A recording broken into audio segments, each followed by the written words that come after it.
truths and rumors that don't get reported. Stories I write that are often distorted. Got my notebook and pen, and I'm ready to listen. Tell me the truth, I'll consider your position. I've seen killers with eyes so cold and dead, and others go to prison because of what someone said, rotting away for the rest of their lives, leaving a hole here on the outside. Things are sad here on earth, and it's no wonder why, when you consider the sociopaths who remain in charge.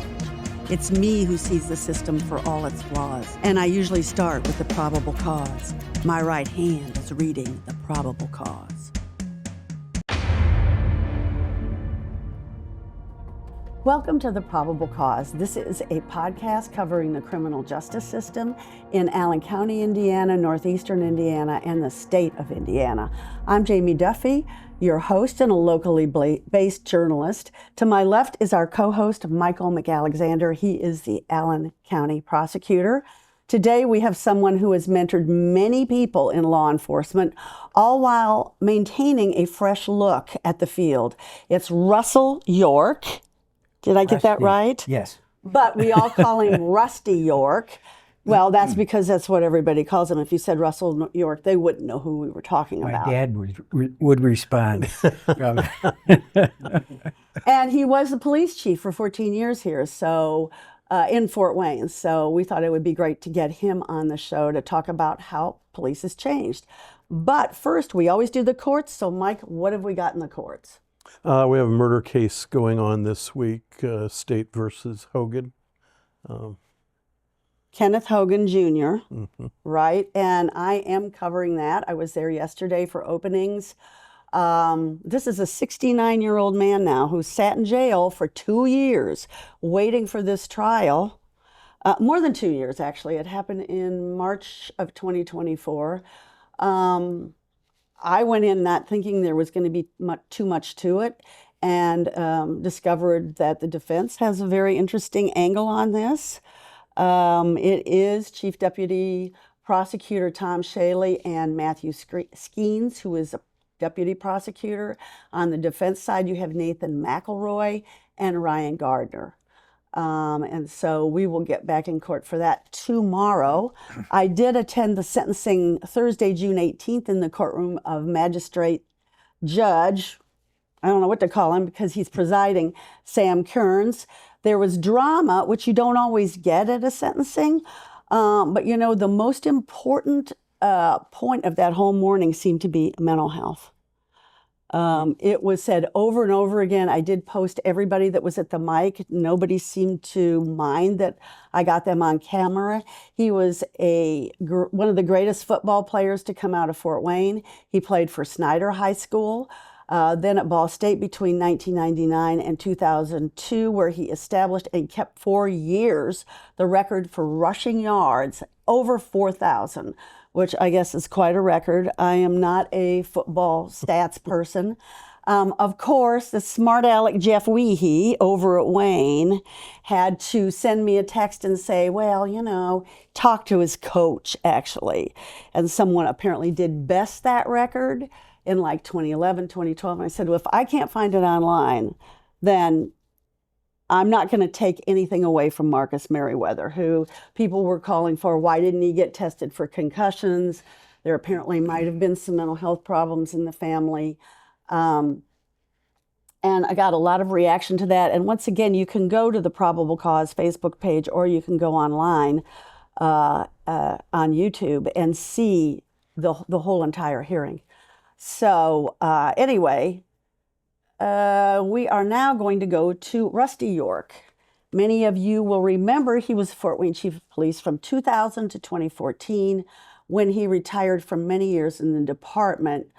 This accolade came from the city when you retired in 2014, because we know you ended up having a longer career than that in law enforcement.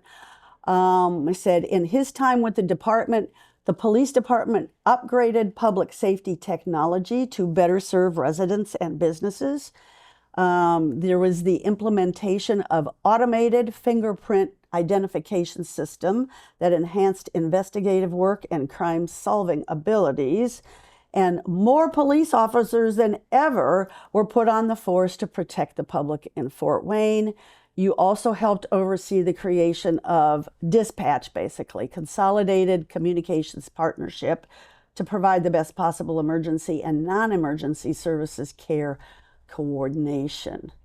So I don't know if you want to come in on any of that before we get into when you started with the department. I started in 1975, Okay. December of 75, right out of high school.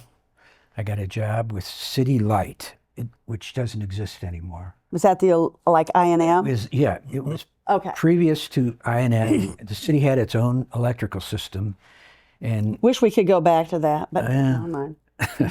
Well, the day after I graduated, I started an apprenticeship to be an electrical lineman, which I became, worked there for about 7 years. And then I just couldn't imagine doing the rest of my life doing electrical work. So I got a chance to get on the police department, which I did in 75. I was 24 years old. And so Well, when did you go to IU? while I was working, I didn't have any college, and I would go to court, and you'd be in there with professionals, the judge, the prosecutor, the defense attorney, and I thought, I gotta up my game a little bit here. So it took me 10 years, maybe 10, 11 years to get my bachelor's degree, and part of that was because I got some hours at the FBI National Academy through the University of Virginia. Yeah, I noticed that. It Yeah. say that you graduated from the FBI National Academy and the Law Enforcement Executive Development Seminar, which is really a mouthful. I don't even know what that means. It basically back then, I don't know how long the National Academy is now, but it was 11 weeks back then. I loved it. My wife hated it. We had 2 teenage kids at home. And then the executive development, that was a later 2-week course after I was chief, went back. But Where is that, down in Virginia? same place, FBI Academy in Quantico, Virginia.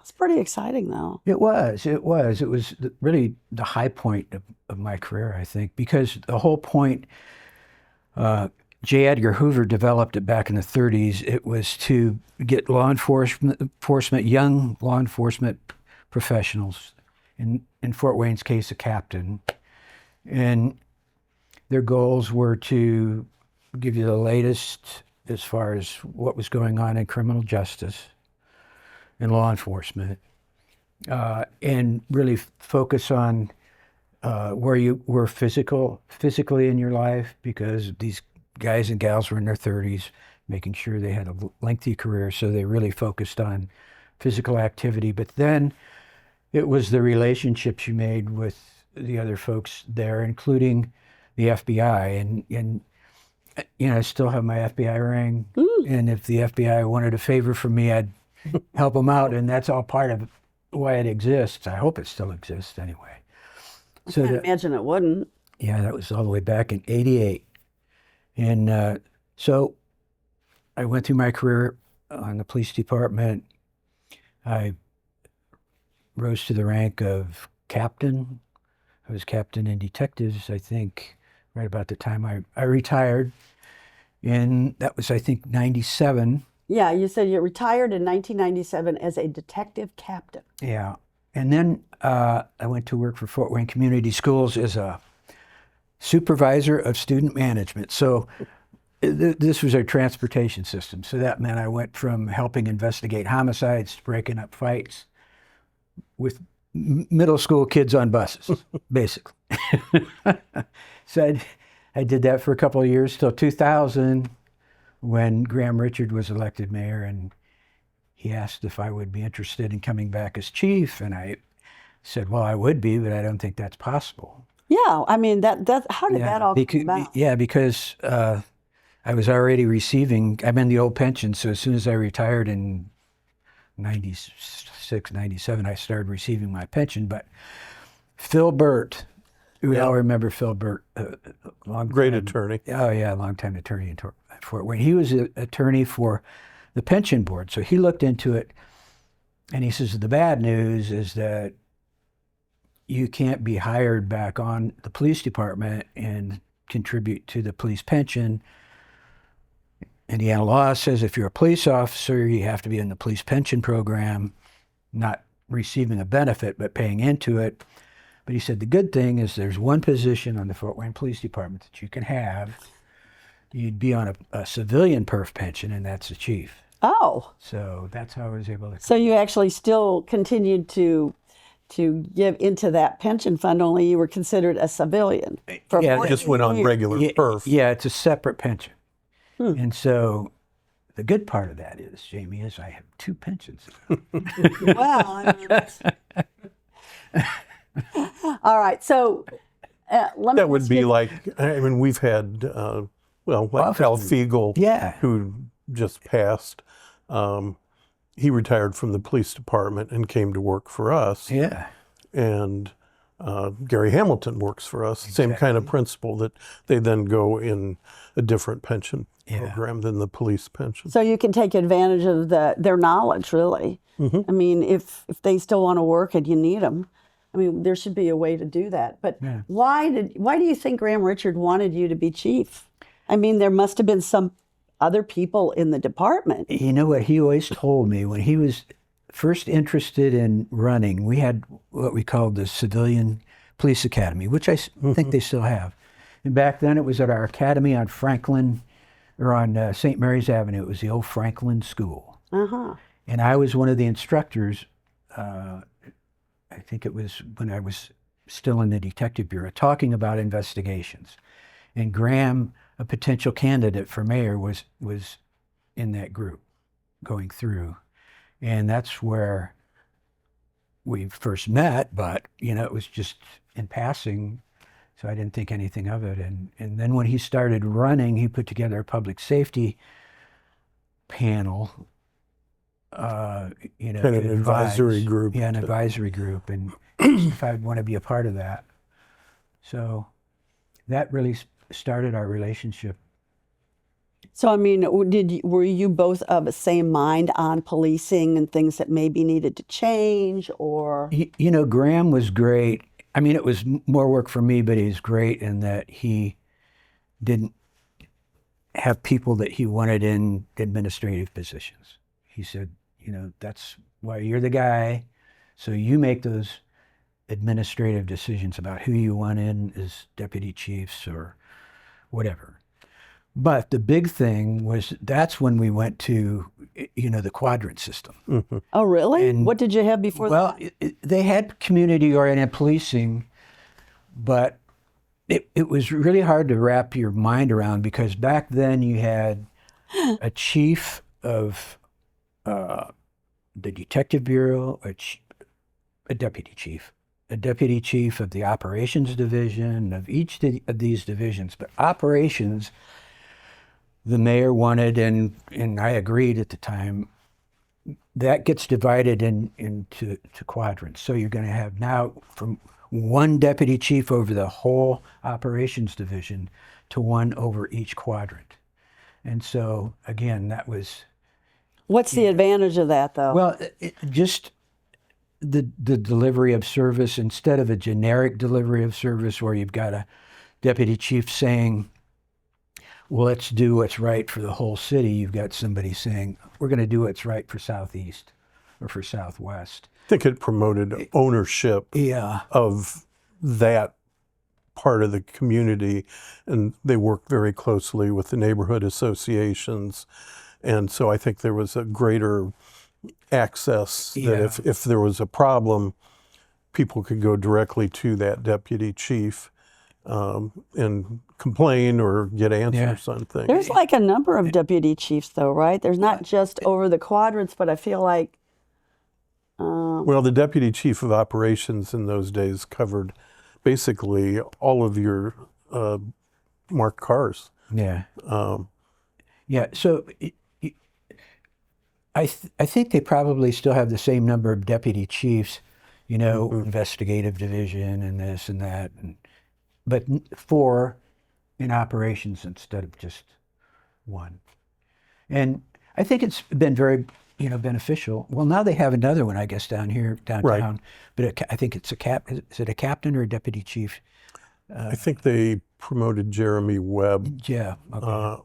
And now that you say that, I'm not Yeah. sure. So anyway, they have a downtown district now too, because that was kind of it split between southwest, southeast, and you got to think, would have southeast responding from all the way out by Southtown. Oh, yeah. So now they've got kind of their own area. I think that was PJ's idea, too, the downtown. It was. I could be wrong. No, I think so. I think it's been talked about for a while, but it happened under his watch. All right. So you became, in 2014, the Director of Public Safety, Correct. and you were there for 2 years. So my question is, do we still have a Director of Public Safety, and why did we need one? Well, that was what the city council asked. It was determined that maybe they didn't. But here's the thing about the public safety director. A lot of what I did was, with the negotiations with the union, with the unions, because it's police and fire. Right. And I think that was good. But if the police department, to be a successful public safety director, you have to have a police chief and a fire chief that knows what they're doing. And so if One would hope so. they're each, if you don't, then that's where you really need a public safety director. But if things are hitting on all the cylinders, my job as public safety director, I wasn't hands-on. These people were doing their jobs and were doing it right. So anyway. Well, as a former public safety director, Yeah. I thought you were. I forgot When were about you the Director of I forgot Public about Safety? I was director of public safety from 89 to 92. So it had been around for a while, this whole notion. Well, I think Mayor Moses created it with in the with Larry Larry Consalvo, Consalvos. who was a bit of a lightning rod. That's you're very tactful. Well, those were some tough times. And Well, what role did Larry Casales have? well, they brought him from New Jersey. Yeah. That was the Oh, first for God's problem. sakes. Oh, my God, New Jersey. Yeah. But That's hilarious. From Newark, Camden, No worry. Trenton.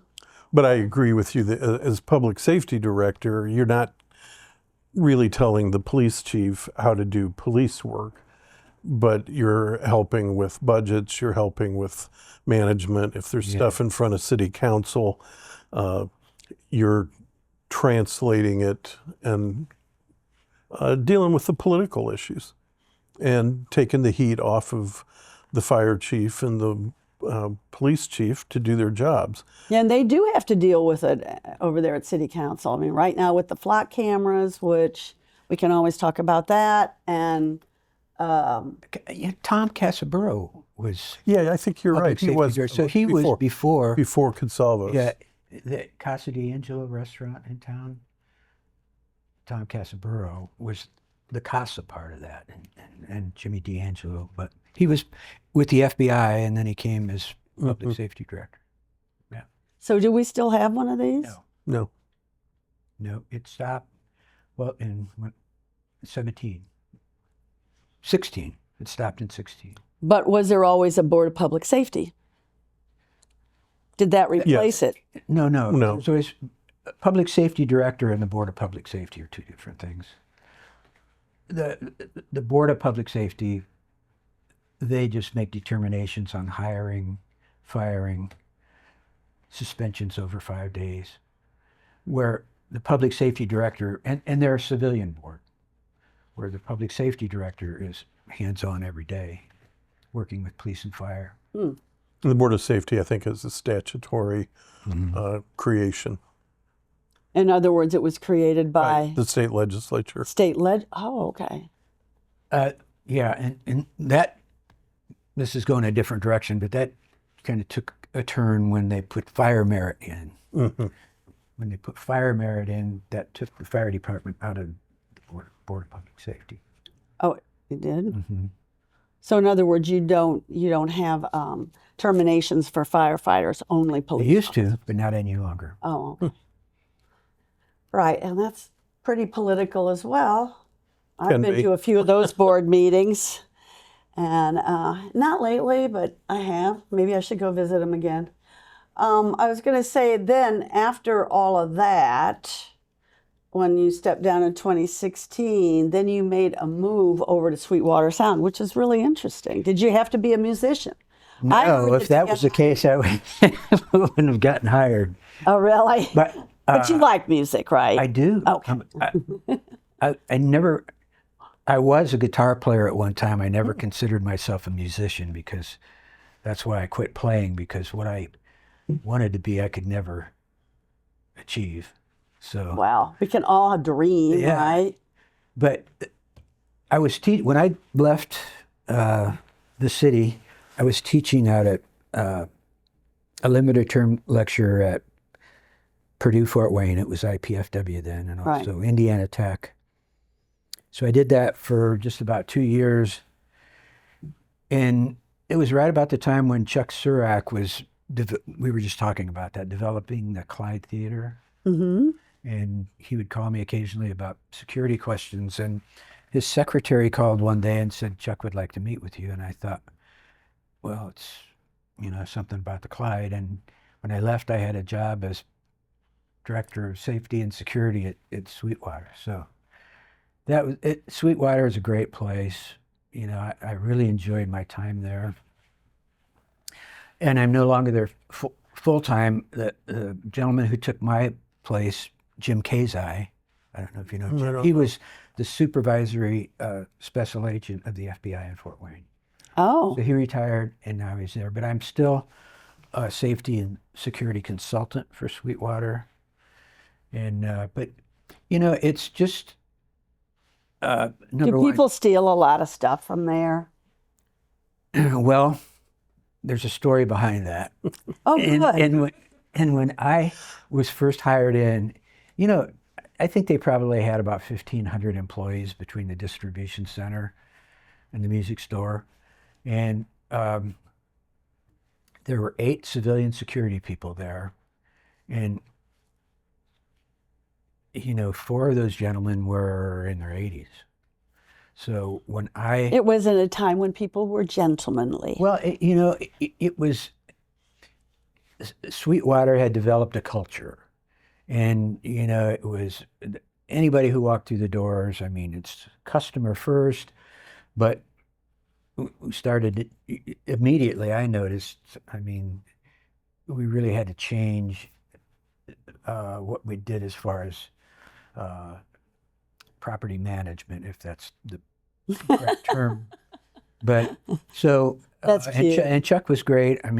He wanted to do whatever we could to make things safer and, address the Well, it's kind of hard to walk out with a big, huge speaker, well, no, like an because amp. You might be able to sneak out a ukulele. what the problem is, the very expensive little things like earbuds, AirPods, things like that are $200 for something that big that Yeah. can just put in their pocket. So we really focused on that. And now, today we have 24 civilian security people and How many working at one 25 time, though? probably at least at any given time, there's going to be 3 people there at any given time over 3 shifts, 24 hours a day. And then we have Cameras everywhere. everywhere. And then we have 20. Hopefully not in the loo.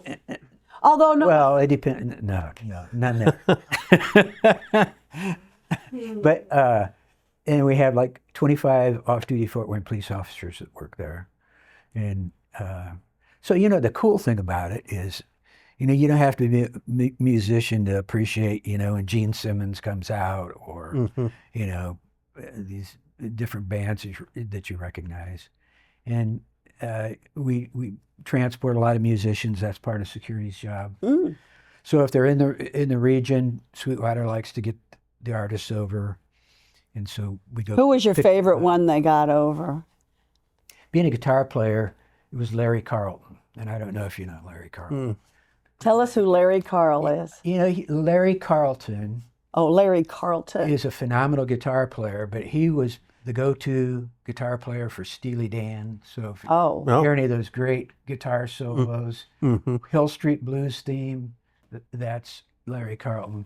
And the side story, when he was young, I mean, at his prime, he's walking out of his studio, minding his own business. He had a studio in his home, and he got shot in the neck. And he lost feeling in his left arm, which, you know, does all the work with a regular right-handed guitar player. yeah. Took him 2 years to come back, but he's back. Why did he get shot? They don't know. Just a drive-by. Nobody was ever arrested. In what city? L.A. But now I've transported him a couple times. He lives down in Kentucky, and he has an 80-year-old buddy of his that drives him everywhere. So I'll meet him and then bring him over to Sweetwater. But just a real gentleman, really great guy, real humble. You've also got the helicopter. Yeah, you know. Helicopters? Yeah, now there's Sweetwater, which Chuck is director of the board and still has 30%, at least 30% of the business. But then he's got Surak Enterprises, and that involves Sweet Cars, Sweet Aviation, which is Smithfield basically, that gives flying lessons. I'm going to miss some things. Launch Optical, Yeah. some airports, internet. And the new grocery store downtown, Yeah. The Pearl. the Pearl. But then he also has Amore. Amoria. Oh, that's a good restaurant. They built a hangar. It's just down the street from Sweetwater. And it's a helicopter service, international service facility. Wow. So they'll be bringing helicopters in from Europe. You know, after so many hours, they have to redo the whole thing, take it all apart, put it back together. So that's what they do. And I would say that he's probably one of the best things that have ever come along for Fort Wayne, Chuck Surak. he does a lot. I mean, he really boosts the city. He could have moved somewhere else, but he didn't. You know, He's loyal to Fort Wayne, and because of him, that part of the downtown is transformed. you know, and he does more than anybody realizes, because Oh, yeah. what you read about is part of what he does for our community. Yeah, no, he really cares about the southeast side too. I know that because of my contacts down there. And I really, yeah. I even asked him to come on the show, but maybe you can convince him. No. He likes to keep everything humble and quiet, which is bad for a podcaster, but you know. So let's get back to Rusty, although I found that. You know, he and PJ are neighbors, next door neighbors. No kidding. No idea. That's true. But of course, we did have PJ on here, I and know. he was hilarious. And you came on after. You came on after him. If you want to drop the F-bomb, go right ahead because we'll bleep it right out. And there's nobody to tell you can't do it.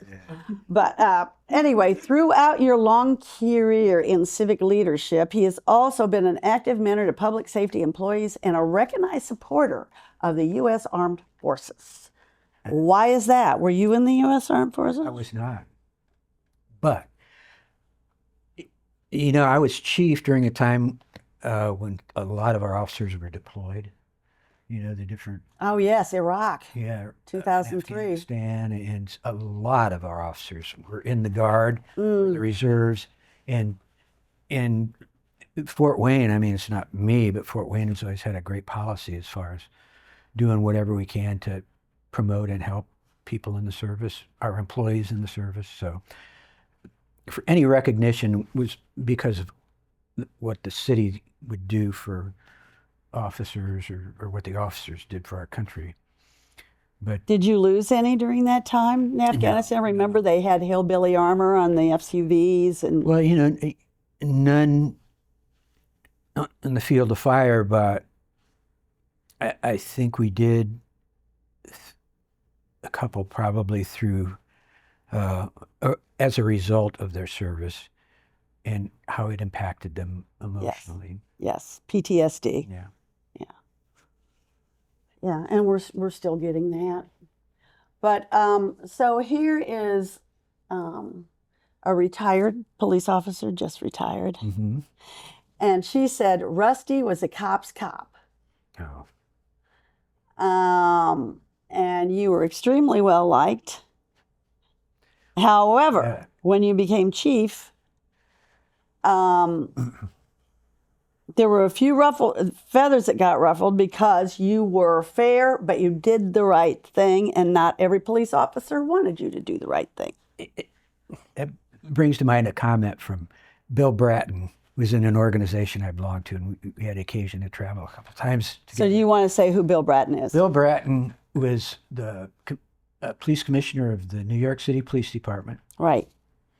And then... During whose term? Rudy Giuliani. Okay, way back. And Bill said, I'm not the chief anymore there because, how did he put that? But the chief has a lot of plates they have to keep spinning in the air. And when the mayor's Rudy Giuliani, he's one of them. You know, I didn't keep that plate spinning enough. But. Well, then he got that one guy that was really suspect, and I wish I could remember his name. The guy that... He ended up getting... Yeah. Disciplined. Yeah, if anybody can remember. His name later. She said, I always thought Rusty was fair and did the right thing. He is ethical and understands the department and politics. Yeah. Well, you do it, but as far as people... There's politics with a small p. But yes. As far as people liking you, this is what I was going to say about Bill Bratton. He said, you know, when you're chief, there's people that are going to love you, police officers. There's people that are going to hate you, and there's people that really don't care one way or the other. And those faces change all the time. So that's the thing. I mean, you got to do what's right. Wait, did he tell you that when you were chief? Yeah. Oh, okay. So did that make you feel better? Well, it's common sense. I mean, you just got to do what's right, and you're going to make some people happy. But as long as it's what you do is fair, and people know, well, then that applies to me too. So if I did this and this happened to me, I can take comfort in the fact that if somebody else does that, the same thing's going to happen to them. That's all you can do. And unfortunately, there's a lot of people who don't, that are in management positions. So, you know, when you're always going to have that issue in, I think, any kind of leadership, but I think police, fire, it's a, you know, it's structured like the military with a very, a great hierarchy that the position deserves respect and has it, but it also is open to a lot of second guessing. Yeah. And I think you're right that, you know, you're not going to please everybody all the time, but you do try to be fair and treat people equally. Well, probably the smartest thing then is to hew to what the rules and regulations are, you know, and be somewhat forgiving, I guess, but, you know. That's always the trick, and I think in police discipline cases, you're always balancing, you know, can the person be salvaged?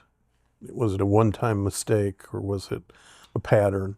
Yeah. Are they appropriate people to be a police officer, or, you know, to wear the badge? Yeah. Because there is a matter of trust.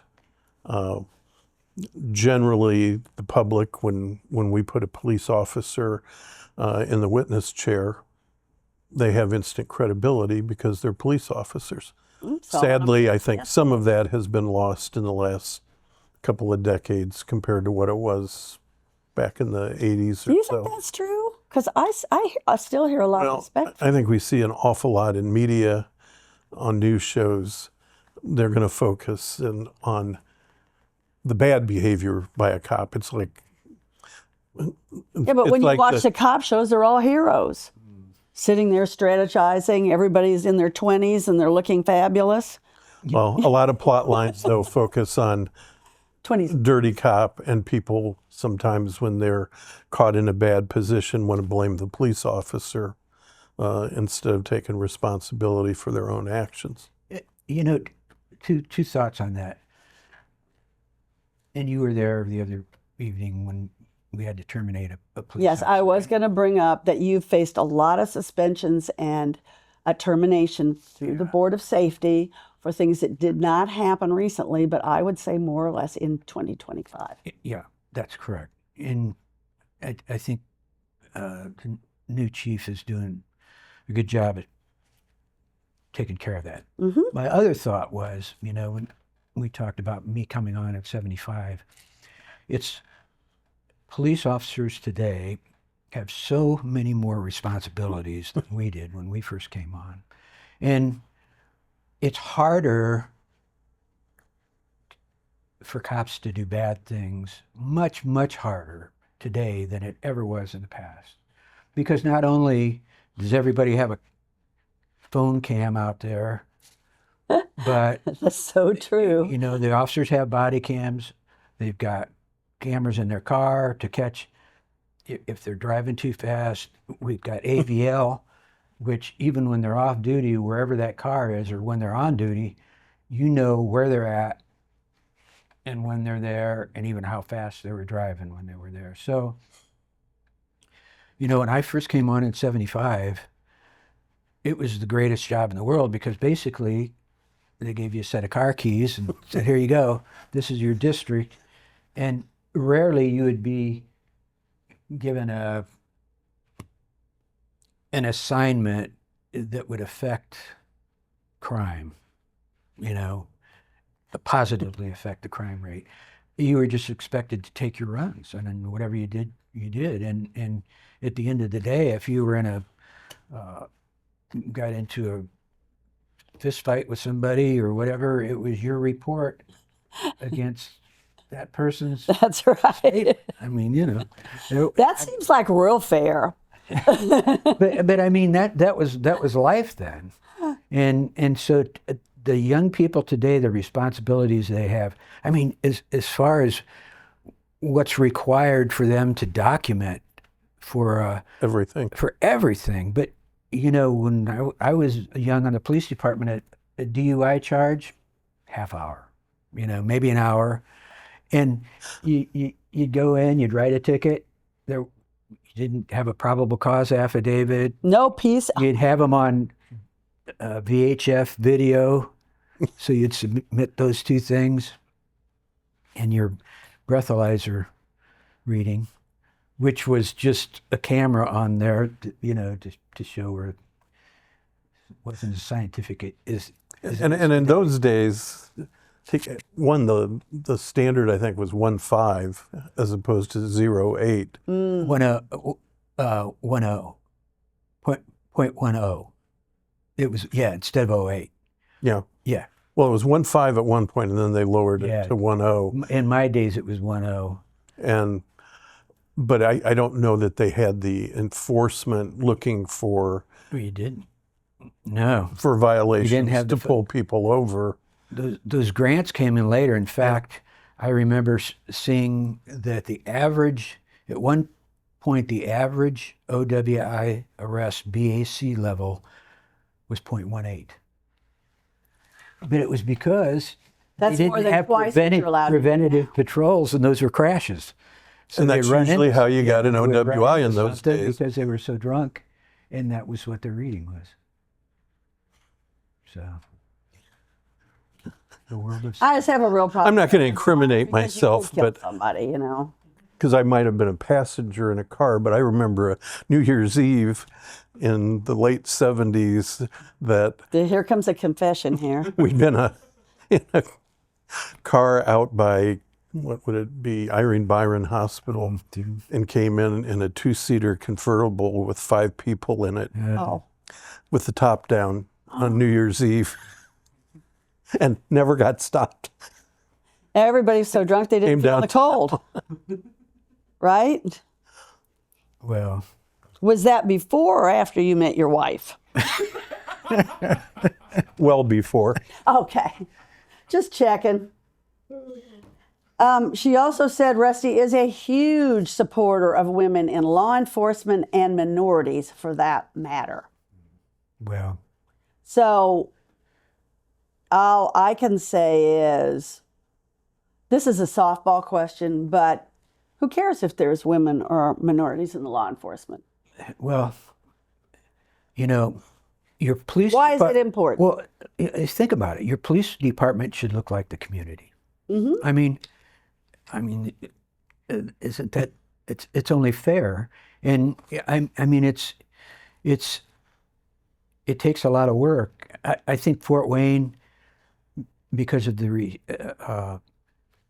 now I'll say this, and I'm not taking credit for it, but I think Fort Wayne has one of the best trained and equipped police departments in the United States. Really? And when you talk about training, it's kind of planed off, but these terrible things that were happening in these different cities, what these cops were doing, it doesn't take a small police department to have bad training. There's big ones that have poor training as well. Well, I think Baltimore was pretty well known for that. There's a book that both Liza and I have read called We Own This City that documents it. So you have to be careful of the culture that you create within the department. Mm-hmm. Yeah, you really do. And so anyway, I think Fort Wayne does a really good job of reaching out. And, as far as having women on the police department, I mean, getting into investigations on the street, I mean, you don't have testosterone getting in the way of a disagreement between two guys. It's going to decide, who wins, which used to happen a lot. But it takes a lot of work though. But I think where I was going was over the years, Fort Wayne's developed a pretty good reputation where especially lateral officers view Fort Wayne as a place they could go, and there's room for promotion, and we've got good technology, equipment. Well, let's say compared to Indianapolis Metro Police Department, which apparently they have gotten very good or much better at their clearance rate for homicides because they have also invested I talked to their PIO down there several months ago and even asked them rather cheekily if the Fort Wayne clearance rate had gave any inspiration to them, But I think a lot of the police departments are getting much better, and they're using Flock and they're using all of these, and they've decided that they're not going to put up with it. But if you were to compare IMPD with FWPD, what your knowledge is, do you think that that's a good police department where you can also rise? Indy? Yeah, I just want to take a step back and say it's not the police department. It's the teamwork. It's the team that Mike and his crew and the police department have created. I mean,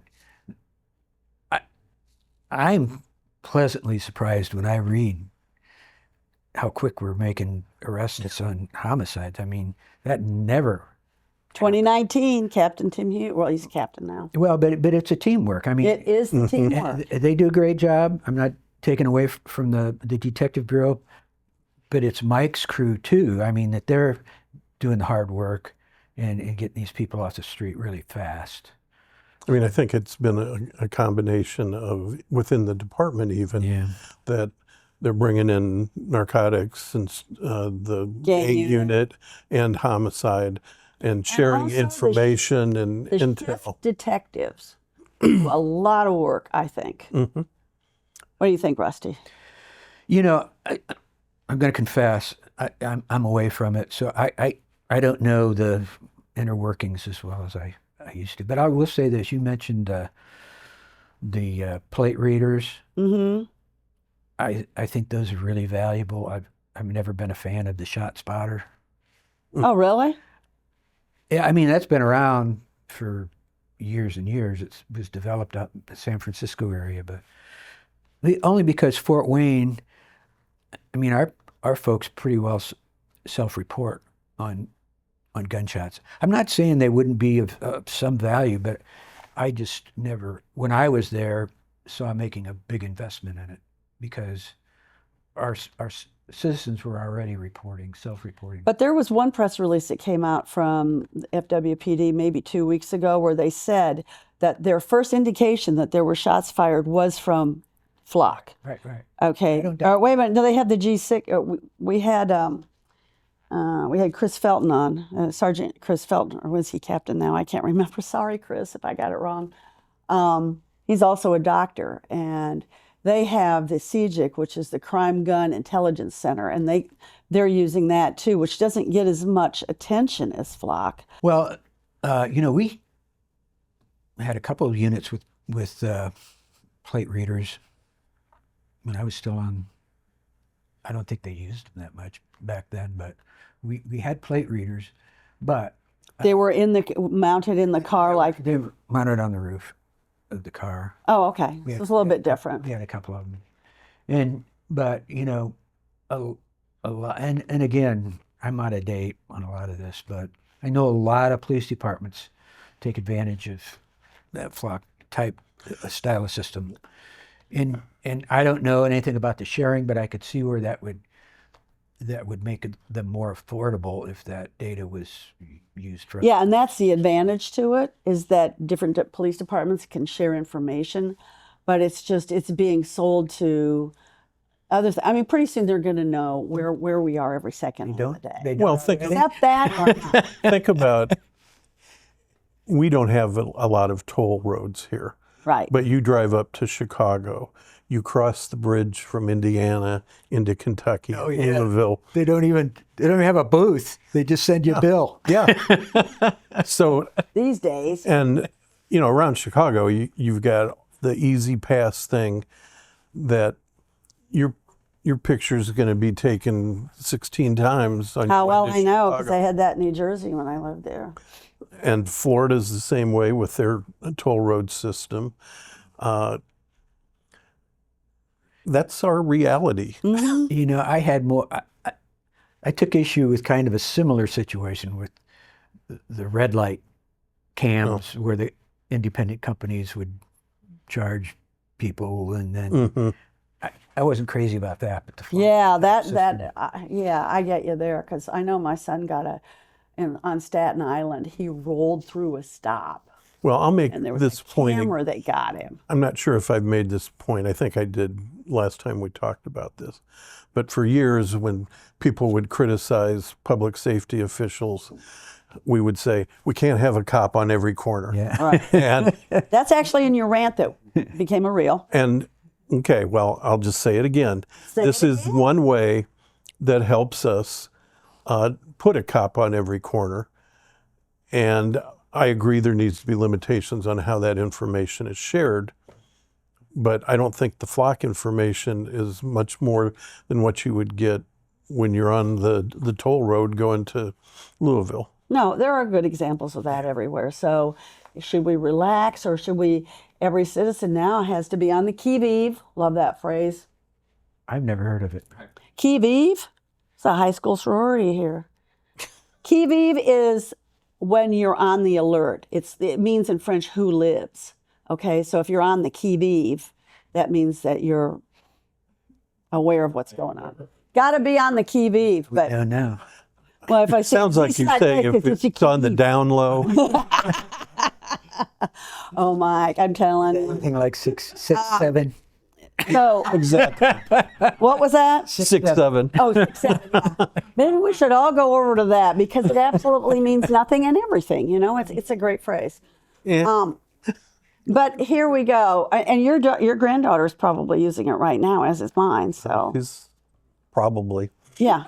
Anybody in that, let's say, 4 to 8-year-old area? Anyway, she also She's said almost that you 10. supported minority pastors. Tell us about that. Oh. Well, Did you reach out to them, in other words? I did. And it was a lesson I learned way, way back. I was involved in a police action fatal shooting. And it wouldn't happen these days, but this was in '83, and it was the worst point of my life. I mean, I just felt terrible. And Henry Sanders, I don't know if you remember Henry's with the police department, African-American deputy chief. He called me up like a day later, day after. The young man involved in this was African-American. And he said, there's a group of people that would like to talk to you about this. And it was Jesse White. Remember Jesse White? J.B. Pressey. Yeah. I know him. Mike Latham. I think it was Mike Latham. Mike Nicholson. Yeah. And several other pastors. And I met with them over in the city county building. And, we talked for about an hour, and they just basically wanted to know what happened.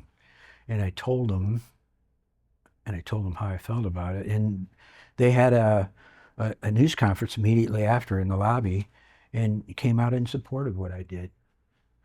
So do you want to go through the details of? I'd rather go on and tell you why. You were in an officer-involved shooting. Yes. Which probably means that normally they don't put down their weapon.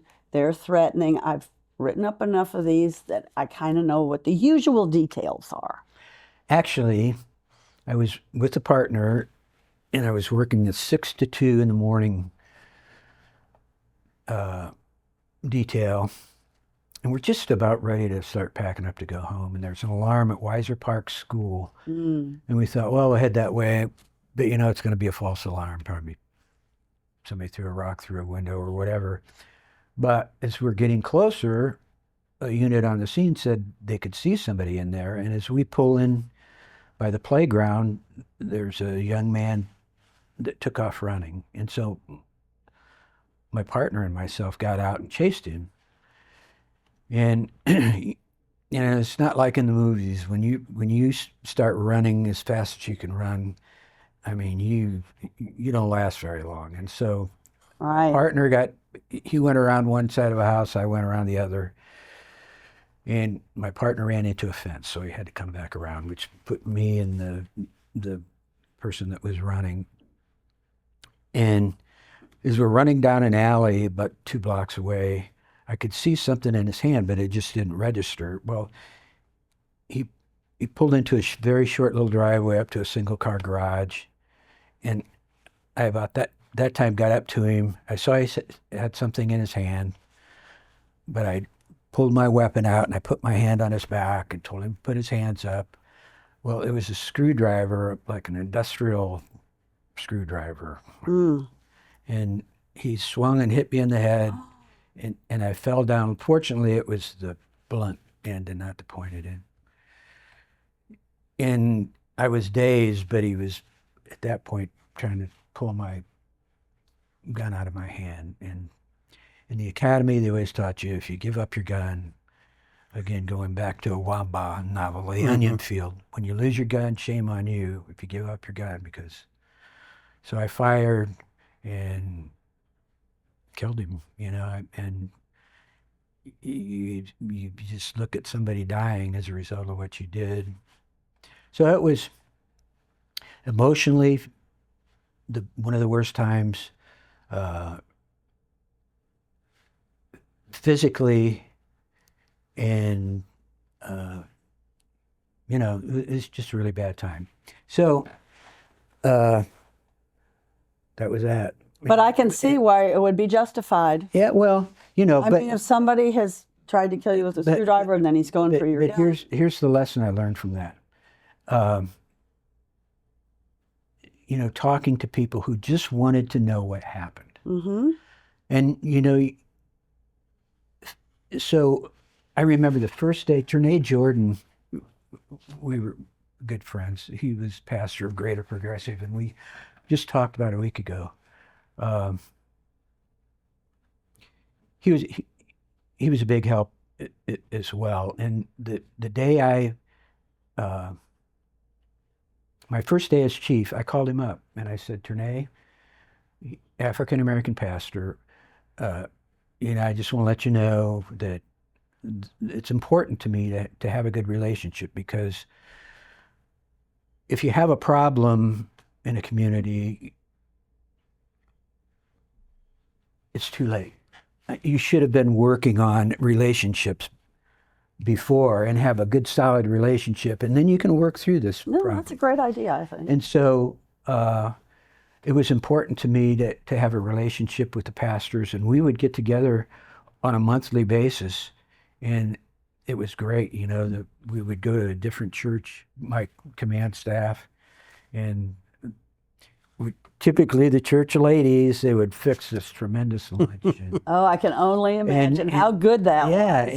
and it was just, and that really, I think was a benefit, a tremendous benefit. And we developed the ministerial police academies where, unfortunately, not so much today, but at least in the African American community back 20 years ago, it was the pastor that communicated to a large part of the community. And it doesn't exist so much today. It makes it harder on police chiefs. But They're still there, though, I yeah. think. the philosophy was, you know, to put the ministers through this police academy, much like our civilian police academies, so they know how the police department works. They know who's in the police department. They know why people do what they do, why when a traffic stop's made, sometimes there's 2 or 3 cars that come up there just to make sure everything's okay. Now, that's the Use of Force Academy. I went through that. That was really Same fantastic. concept, but the theory was that if one of those parishioners said, "Pastor, this happened to me and I don't think it was right," and he or she would know, well, this is why that happened, you know, this is what they, or if they even had a bigger problem, well, you know what, I know Rusty York, or I know PJ Smith, and why don't you talk to them and they'll explain it to you. Yeah. So that was, I mean, it was just it was like a no-brainer. I mean, Well, and I do think that PJ Smith has followed in those type of footsteps, in that he seems to have a ministry out there too. I mean, he doesn't, as far as I know, whip out the Bible and start carrying on, but you know, he just does things for people. Yeah. You know what I mean? And he listens, and Right. especially up there on Wall Street. I hope I answered your question. I kind of went off in several different directions. No, I'll tell you what, I almost started crying during that story, so it was very emotional. So you did go into criminal justice, I did want to say. And you are a hometown native. You told us before this that you went to Central Catholic, Yes. where you met your wife, Right. and you waited until you were 18, Yeah. Right. and you got married. Yeah. And then, is your son's name Russ? His name's Jamie. It should. Oh, that's right. It should be Benjamin. You're looking for. There's got to be a story behind that. Those were the days. I mean, this was 70. We talked about, oh, we're going to have 71. What are we going to name our baby? He didn't know then if it's going to be a boy or a girl, but if it's a boy, it's going to be. And my wife said Benjamin, and I said I like Jamie or Jameson. So that was kind of up in the air. And she goes to the hospital, has the baby, and she's doing her motherly whatever it is, and the nurse comes into me in the waiting room and said, "Hey, you just had a son. What's his name?" Jameson. I love it. Yeah, and so you'd think they'd ask the mother, right? But back then, I guess that's the way it was. So she was a little disappointed. So, as a House of York, it was the War of the Roses and the names, and Jamie won out. It's a great name. And then you also have a daughter, Tracy, yeah. Tracy. Okay. It was from a 60s song. Which one? I don't know. It's Tracy. Yeah, there was have to look it up. Yeah, I forget. It's one of those. Well, it wasn't the Beatles. That's one of Mike's favorite groups. It's one of the. It's probably a band like the Box Tops or something like that. So Yeah, it wasn't the association. What? The cufflinks movie? Yeah, that's probably. the cufflinks. Yeah. Oh, that's really good. One hit wonder. I would say. But, and I do want to say, because, you know, we're getting close to the hour and it's been really a good time, but when I was a cops reporter at the Journal-Gazette, I went to a swearing-in ceremony where all the recruits sworn in, usually somebody in their family, their father, their mother, their sweetheart, their wife or whomever, or, you know, a partner, let's put it that way, pins the pin on, and it's a nice ceremony. I haven't been to one recently. I should probably go back. But anyway, Rusty was the keynote speaker. And I remembered today, I looked it up as fast as I could, that he told all of them to read a book. And I don't know how many of them read a book. Mm-hmm. It was a good speech that you gave. No, thank you.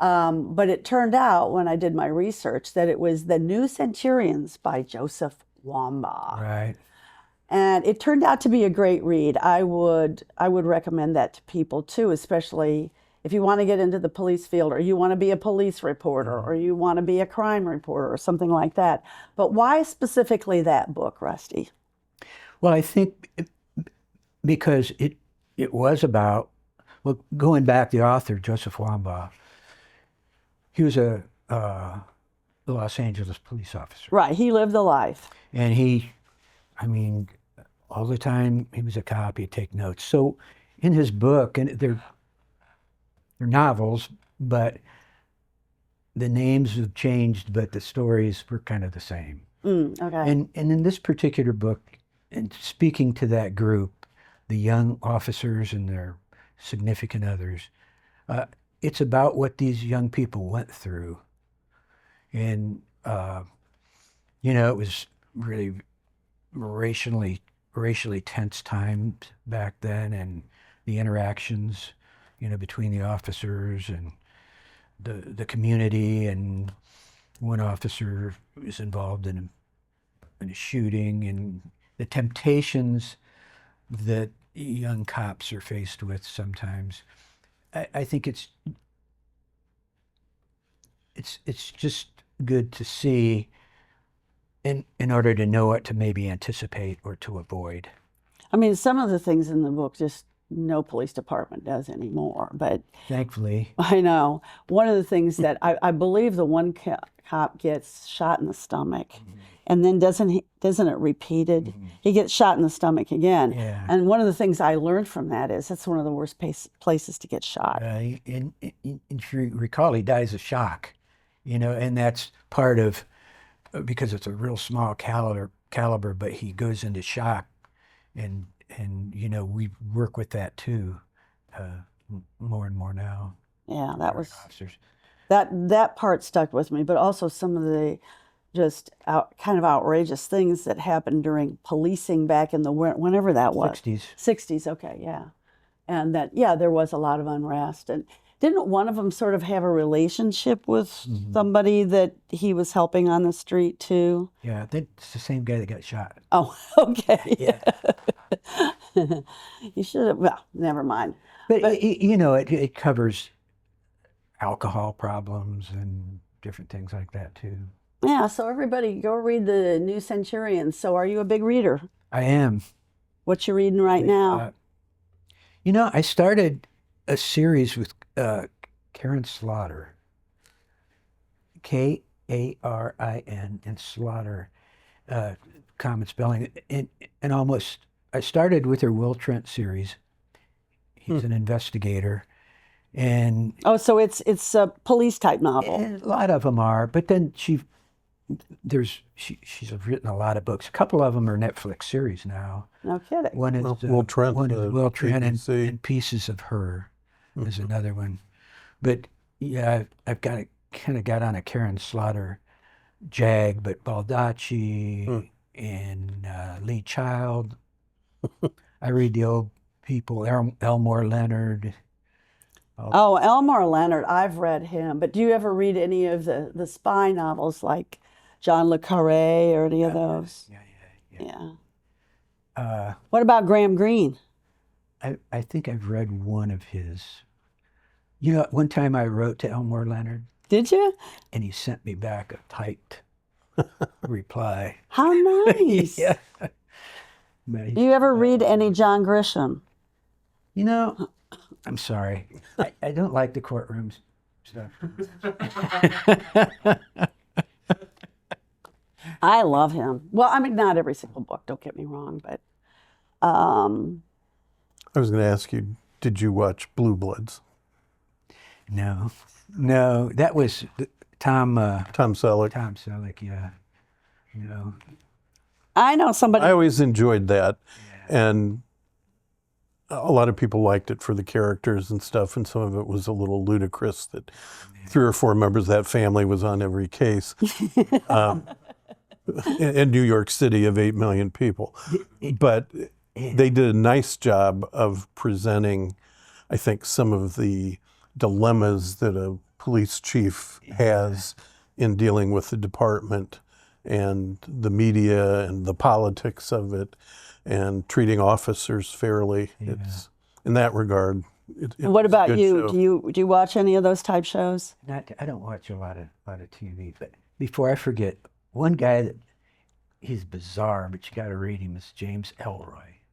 James what? Ellroy, Ellroy. Okay. He's off the wall, but when he was a child, his mother was a murder victim, and he walked in and found her, and he kind of developed, this was in Los Angeles, kind of developed a respect for cops, from LA cops. And most of his books are involved in LA, like 40s, 50s LA. But off the wall, but really entertaining. James Ellroy. So I'm going to ask you another one that's a little bit of an outlier.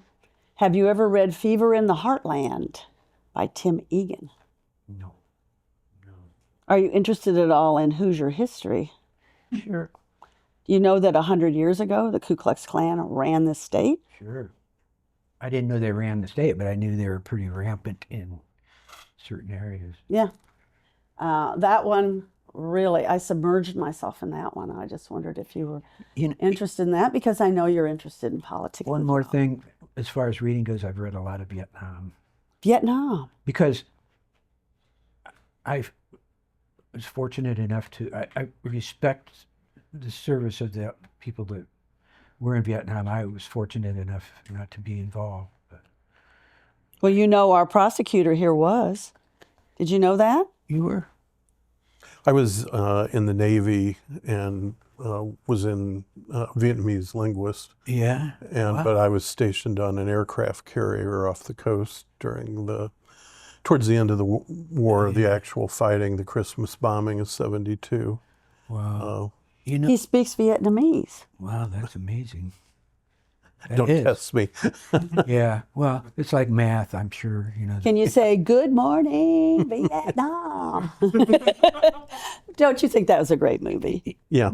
That was a great movie. You know, because I got married so young, I was 3A when they had the lottery. I was the first year of the lottery, and I was like 64, so I would have been drafted. But I respect all of our service members, but especially the Vietnam era, because I can't imagine if I would have survived, how I would have survived emotionally, you know, after going through what so many of those young kids had to go through. And they were young kids, they were kids, you know. They were kids. And then they were in like these tropical forests and rice paddies where just completely foreign to most of them where they grew up. I mean, maybe in Louisiana you've got rice paddies. I don't know. And But I've got several friends who served in Vietnam who've died of pancreatic cancer, probably because of exposure to Agent Orange. Orange, or any number of things. Mm-hmm. You know. A couple Navy guys that were, you know, worked on the motors in the machine rooms and stuff. What about you, Mike? I actually got contacted yesterday by a guy I was in the Navy with. Oh. Yeah. Haven't seen him in 50-some years. But no, some of our folks, because we flew surveillance missions as well as stationed on ships from our detachment, were in Da Nang and subject to rocket attacks and stuff. Luckily, no one was killed out of that group. But like, were you there when the rockets came really close? I spent a grand total of an hour and a half in Da Nang that I had requested flight training, and so I flew off of the Ranger in a helicopter to the Enterprise, and then a plane off the Enterprise to Da Nang, and then Da Nang back to where we were stationed in the Philippines. Mm. Yeah. Scary. We've been watching, Tom Hanks has a series of World War II, talking about World War II. And, you know, in my era especially, our parents, our fathers, all went through horrendous things. Did your dad? No, mine didn't. But a lot of my friends' fathers did, and just horrible things. And they were expected, buck it up, man, come back, get a job. Yep. I mean, there's no support groups or anything else. They just, And they did it, Yeah. and that's why a lot of them wouldn't talk about it. right. Yeah. It was just too horrible. Especially those guys who were, World War II was my thing when I lived over in France. It was like the Battle of the Bulge, you know, what happened in Normandy. I used to take my family up there. And then just before we left, I said, you know what? I want to go to Belgium. I want to see Ypres and Verdun, you know, and all of those areas. And boy, was that sad. You know, because they were in those muddy, muddy trenches where they just the rats and everything else. The rain would never stop. And then you would go to a memorial and you'd see all these names. They're just on the roadside as you were traveling. I said, come on, let's go into that one. I think I even probably found somebody I was related to. It was a Ridgway from Chester, so more than likely. But anyway, he was only an uncle. He never got to get married. He never had any kids, you know, that kind of thing. They were just uncles. Yeah. And then I got an uncle story. You got time for this? we got time an uncle for story. Rusty and his uncle story, absolutely. So, I had my mother, my aunt, and there was a younger uncle. But I had an older uncle who died in World War II. I never saw, obviously. But he died at Anzio. Oh, It- yeah, it- that's in Italy. Yeah, the campaign towards Rome. Mm-hmm. And so my mother and her aunt had never been to the grave. Just the parish priest from Precious Blood, just a few blocks from here. That was your church? Yeah, Okay. had gone over there and taken a picture of his grave. Mm. So my wife and I were going to Italy. I can't remember what year it was. So I asked my mom and my aunt, is there anything you want me to take over there? And my mother, by that time, she had Alzheimer's. She couldn't do anything. But my aunt said, yes, I want to write a letter, and I want you to read it at the grave. And so we went to Rome, and we got a driver. It took us down to Nettuno, a beautiful American cemetery. That I really felt good about the United States because it was just beautiful and something that happened years and years and years ago. So we got to the gravesite. I said, okay, I'm going to do this. And my wife, What was his my name, wife by and the the way? driver, his name was Paul, but he went by Jimmy because my grandfather and him were both Pauls. So it was Jimmy, what was his last name? Reed, Okay. Jimmy Reed. Jimmy Reed. So God rest his anyway, soul. I start reading this letter, and it's about the night we heard about your death. We went down to, they had a special mass. And my dad was really upset because he was in World War I and his son died for no reason and blah, blah, blah. And I start crying. Aw.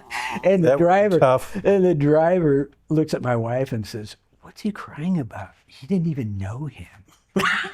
How cold is that? Oh, it's probably an I used to probably an cry. Italian thing. I don't think so. They can get very emotional. I mean, I used to go to the Depot de Gerbes, which, you know, every, not Memorial Day, well, whatever, they would put the big wreath, you know, in November. Yeah. What am I talking about? And anyway, I mean, I didn't have anybody die in that little village, and I couldn't hold it back. Yeah. So I get what you're talking The about. day we were there, they had a ceremony, a burial ceremony, and people were carrying this little town in Italy, carrying the casket on their shoulders and had like a little parade to Oh. another cemetery. But yeah. Fun things that you see when you travel. That's why I wish everybody could travel a little bit. There's so many what ifs in that. What are the cousins you didn't have? Yeah. because of Yeah. that? Yeah. Did you have any details about how he would have been your uncle? Yeah, he Died at Anzio? at home, because I don't know, he's got would have had other nephews, but I got his Purple Heart and the telegram his then wife got. They lived over off of Lewis Street someplace, and they sent her a telegram. So I've got his picture of him and his wife, and yeah. But what was your Did you have any details about how he died? He was hit by a sniper. They were coming on the beach at Anzio, and he got shot by a sniper. It always happens. Yeah. I know.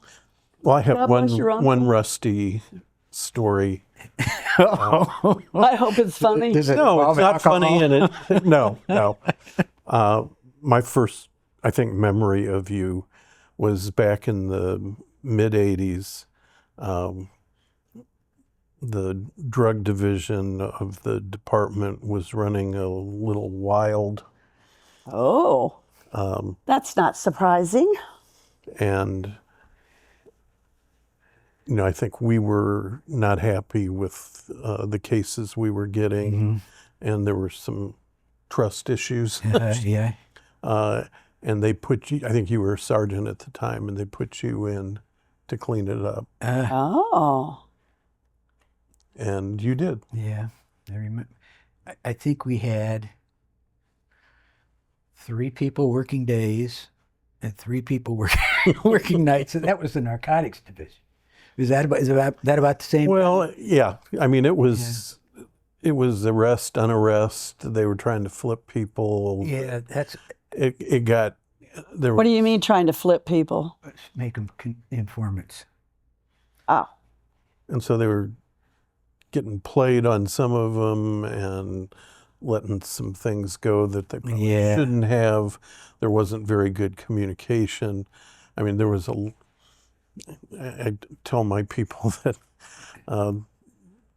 those years in the late 80s, hell, we indicted or filed charges against former Chief Riemann Oh. for perjury and various other stuff, and the crime scene stuff at the time was a mess. And we really came along. We have come so far in what we've done with crime scene management, and I think what you said earlier about the equipment for the department, you were very instrumental in doing some of the progressive things after the turn of the century to make the department professional. I think that was one of the things that came out in the Mayor's Commission on public or police reform and racial injustice, that a lot of that time was spent explaining all of the things the Fort Wayne Police Department was doing and doing right. It made you very proud of that department. And It did spur getting body cameras for every single officer, though. And that ultimately was a good thing. That was paused a little bit because the legislature, I think in 2016, they passed the body cam stuff that made it pretty awful to try to handle all of the technology on that, the way they had kind of dictated how things had to be blurred and redacted and stuff. But that department has come so far. I mean, I think back in '87, the cars were junk. They had thousands of miles on them. Cars. I mean, Floorboards. right. And it was that kind of stuff that went on that I really think that since then, under both Mayor Helmke and Mayor Henry and Mayor Richard, that we really did see an improvement in that department. And you were, Thank you. I mean, Neil Moore did a lot of it, and, You know that Dan and you, and because of my name, things were done alphabetically. So when I got on the police department back then, we had badge numbers. So I had the last badge number. And to show how much things have changed, I think they run right around 500 officers now. Yeah, they are. My badge number was 250. So that's how many cops we had back then at 75. No, 500 makes you, I forget what in my reporting, but that's when you're considered a big city. It's when you get 500. So Fort Wayne has made that distinction now. Well, we've grown a lot with annexations, but too, the special units that make a difference, they take people. And so that adds to your... Right. Policing is, I mean, we're all fascinated by it. yeah, I mean, we've got a digital forensics division that has, I think, 6 people or so in it. If I talk about puppies or something, will it make you cry? Not make me cry anymore. We just didn't ask you what's your favorite music, and then we have to go. Come on. What do you listen to when you get in the car? Jazz. Who? Jazz. Yeah. What kind of jazz? Well, Are you talking about sometimes songbook or the older stuff, you know, but kind of what is it? Not soft jazz. What is it? Easy jazz, just kind of contemporary jazz. Some of the I don't like just like 60s rock and roll, but again, like Steely Dan, some of the more progressive. sophisticated? Yeah. Very sophisticated, Steely Dan. You like hip hop, Rusty? Oh yeah. Not really. I don't get. I mean, you know, they talk about young artists anymore. They'll have them on TV. I don't even know who they are. You know, I just don't. Do you like country and western? No. I'm not that big of a fan either. I get sick of that fake wail that they put in there. It's like a pattern. You know, we've got a family reunion coming up, and we're going to see Bruce Hornsby at the Clyde. Oh. Okay, so Used who's to be that? Bruce Hornsby in the Range. What kind of music You have is to it? Google him. Is it rock and roll? No, it's Kind of Mixture? he kind of focused on a piano. Yeah, he's a piano guy. Yeah.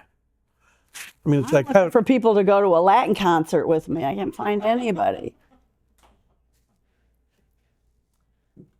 So, quit laughing. All right, it is random, I know, but How many pairs of these do you buy?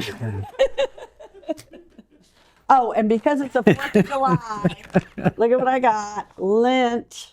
I always like to feed everybody anyway. And Is having Lent a good thing? these are the most delicious this is where she truffles goes. ever. They're Swiss chocolate. Oh, wow. Are you a chocolate fan? I like dark chocolate. All right, so that would be that one. Okay. This is, I believe, white chocolate. And the red one, it might have peanut butter in it. But anyway, Thank you. yes, we will have that. Anyway, unless there's a final note on this, we're going to sign off. It's been great to have Rusty York here, as he was a former chief. And so many emotional stories to boot that I didn't think we were going to get. But anyway, this has been The Probable Cause. You can listen to us on Spotify or Apple, or you can see us on YouTube. Also, we're getting a lot of hits on our page, The Probable Cause, where I've been putting up videos of courtroom and, well, the Board of Safety and all kinds of things that people love to see. So anyway, with that, we would like to say goodbye. This episode is filmed and edited by Frosty Pictures. The Probable Cause is produced by Maumee Media.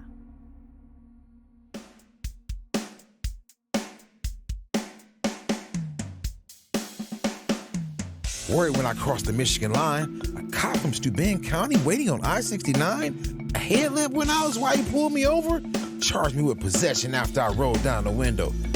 Now that's skunk. Indians a trip when it comes to weed. It's like who doesn't smoke or use gummies? Your grandpa, your brother, your rich friend from school? Hell, throw in the whole courthouse and my attorney too. It's time those assholes change these stupid laws. It ain't worth the paper for a probable cause. Sitting on a bar stool in my usual place. This guy next to me said he was looking for some cocaine. Hell, I just sold him an 8-ball with a little piece off for me. But my buyer was a cop? Should've known he was a creep. So I'm a dealer, right? You gotta be kidding. It's a rich man's drug. I just take it because I'm injured. 8 years in Westville with a monkey on my back. There's more drugs in here than you can shake a shank at. One dirty drug test, man, this system's flawed. Undercover screwed me in my probable cause. Street crimes never did me no favors. I'm hooked on Fetty. I'm a junkie, not a felon. Told that son of a bitch on the way to lockup. I can't seem to shake it. I need help, not mocking. What do you want from someone who's been through the system? Drugs all through the house before mom and dad went to prison. Throw me in jail and give me a fine? Someday I'll be dead and away from your kind. Now I'm at the courthouse in front of a judge. Can't say my public defender cares for me much. Crimes are committed on both sides of the law. God help me now with this probable cause. C shift never gets old. Anything can happen when you're out on patrol. You think I'm just eating donuts, man? Give me a break. Nothing on this job is a piece of cake. Lights and sirens activated. This knucklehead wants to chase. Baby mama at the scene just spit in my face. Wife's worried that someday I won't be pulling up at all. You'll read about my killer in a probable cause. Man. She went through my phone and she seen my text. I told her forget it. It was just my ex. She took a swing and knocked me flat. Man, I went wild and hit her back. Judge slapped me with a no contact order. Now she's got the kids and she's staying with her mother. So she started it all and I have to take the fall. You can read my whole story in the probable cause. When I was young, caught a case for dealing and did my time. Yeah, I got a record, but I was doing fine. Running my own business on the southeast side. Yeah, I got a gun. I kept it on hand. Told the cop my reason, thought he'd understand. In this neighborhood, you need some protection. Attorney thought I could get just community corrections, but the judge decided to send me to prison. Can't get ahead no matter how hard I try. Read the probable cause, it'll make you cry. Whispers and rumors that don't get reported. Stories I write that are often distorted. Got my notebook and pen, and I'm ready to listen. Tell me the truth, I'll consider your position. I've seen killers with eyes so cold and dead, and others go to prison because of what someone said, rotting away for the rest of their lives, leaving a hole here on the outside. Things are sad here on Earth, and it's no wonder why, when you consider the sociopaths who remain in charge. It's me who sees the system for all its flaws, and I usually start with the probable cause. My right hand is reading the probable cause.